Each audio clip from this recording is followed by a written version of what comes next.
Welcome to Smash Factor. Again, I'm Andy Fish, PGA professional here in Milwaukee, Wisconsin, more specifically broadcasting out of Cedarburg Public Library, my hometown. I wanted to talk a little bit, I've been thinking this week about golf and its position in society, life, that kind of thing. I know big picture, but the more you hear a lot of conversations out there about anxiety, nervousness, and then a lot of people are promoting meditation and being calmer and trying to get away from anxiety. I kind of want to talk about that a little bit because I really do see a big picture here where golf has a position to hold itself in that in the place where you can get a little mental space and you can focus a little bit on mindfulness and getting a little space in life with through the game of golf, just because of the it's all built in. The humility is built into the game. You're not going to always be successful. I would even say that if you have preconceived notions of how you should play or who you are, they're broken down pretty quickly by the game. It's difficult. It's fleeting. It doesn't stay with you all the time. So I think it's a really, really good sport for people to use as we get into society here a little bit, where we get a lot of anxiety and there's depression. There's a lot of things out there. I don't want to speak specifically on those things, but I do want to talk about what I think and how I think it can really benefit everyone, especially as we get into the winter, right? So here in Wisconsin, we're not going to hit a lot of golf balls outside anymore. We have a couple ranges, heated ranges. You can hit some balls, indoor places like my place and other places where you can get simulators and have a few drinks with your buddies. You can play a little bit. But I think you can really benefit your game by creating space. And what I mean by creating space is I want you to imagine so let's just take a step back here. So I want to talk a little bit about we're just built to react to things, just our biology. We've been built and wired to see danger and react to it. If something's dangerous, we have to get away from it. If we feel nervous about something, we want to get away from it. Fear is definitely a part of our biology, so that we can save ourselves and find things that are more safe and be able to survive. Unfortunately, we've taken away a lot of the things that are just going to eat us on the way to work, right? So if we're outside walking around, we just don't have things that are that dangerous. Unfortunately, in our psychology, it's kind of built in. If you don't have anything that's dangerous or anything that's a fear that's about to attack you, we find things. There's always going to be a percentage of our body that has to find something that is going to hurt us. And I know that sounds strange, but the only reason that we have buildings and societies and cities is because people were scared.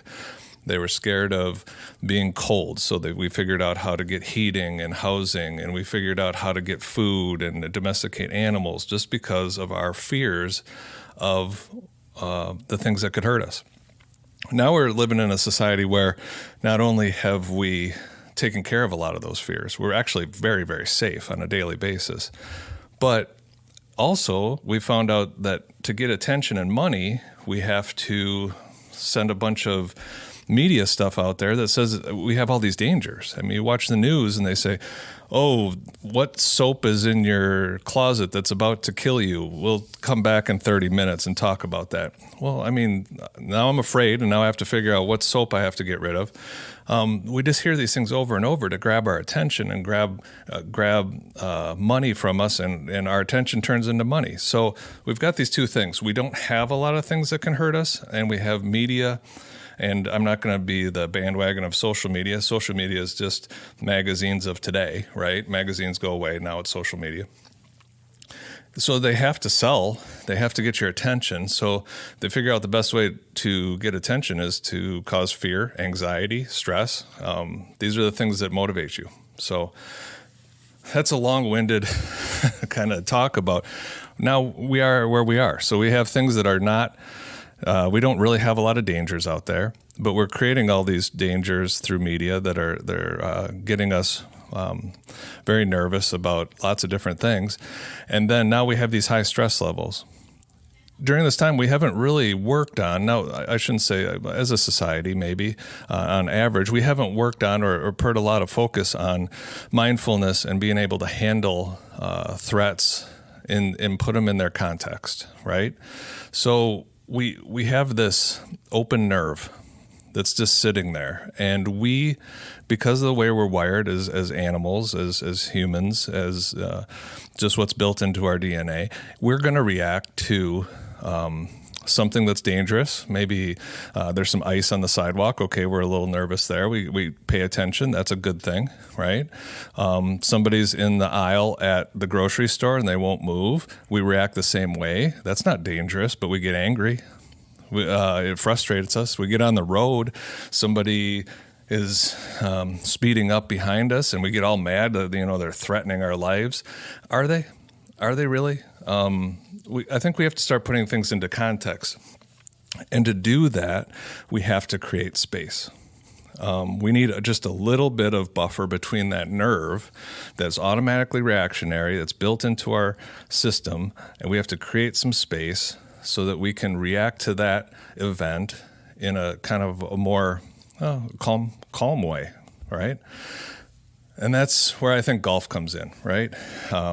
It's not that much of a stretch. I mean, you get out on the golf course, if you can put your phone away and you can play 9 holes and just kind of be there and just kind of watch what's happening. Nothing out there is really going to hurt you. At least most of the time. I've got a couple balls into the leg, some low shots, but other than that, for the most part, you're safe.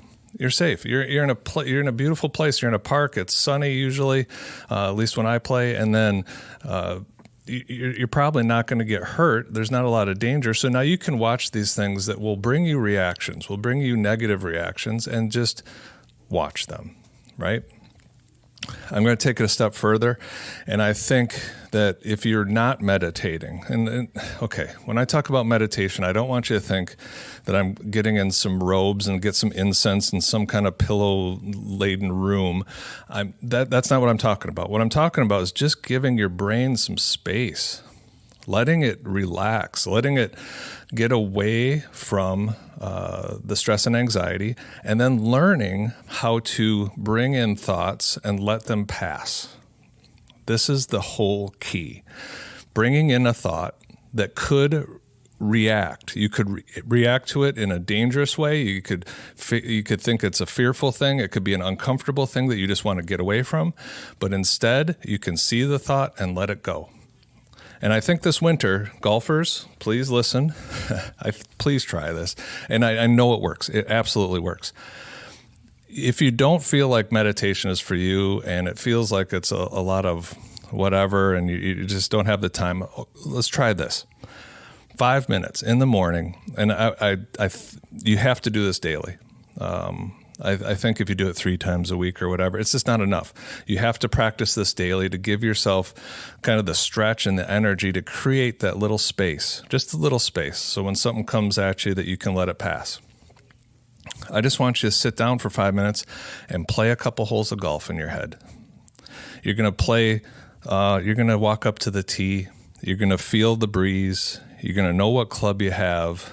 You can just sit in a nice quiet place, close your eyes, leave your eyes open, probably close your eyes and just play a couple holes of golf. That's it. Take in the memories. I want you to hit great shots. I want you to play well. I want you to remember great shots that you've had. And then all of a sudden it'll say, a thought will come in. It'll say, you hit a bad shot. Just let that thought go by. That's your practice. That's how you practice letting the thoughts go by. That's how you see somebody at the grocery store that's got their cart across the aisle and you want to go forward. And that's how you say, you know what? It's not that big of a deal. And they might be having a really bad day. And that's okay. Just let the thought pass. And once you can practice this, you can start to see that fear, you can feel it. You don't have to react to it. It's going to help your game.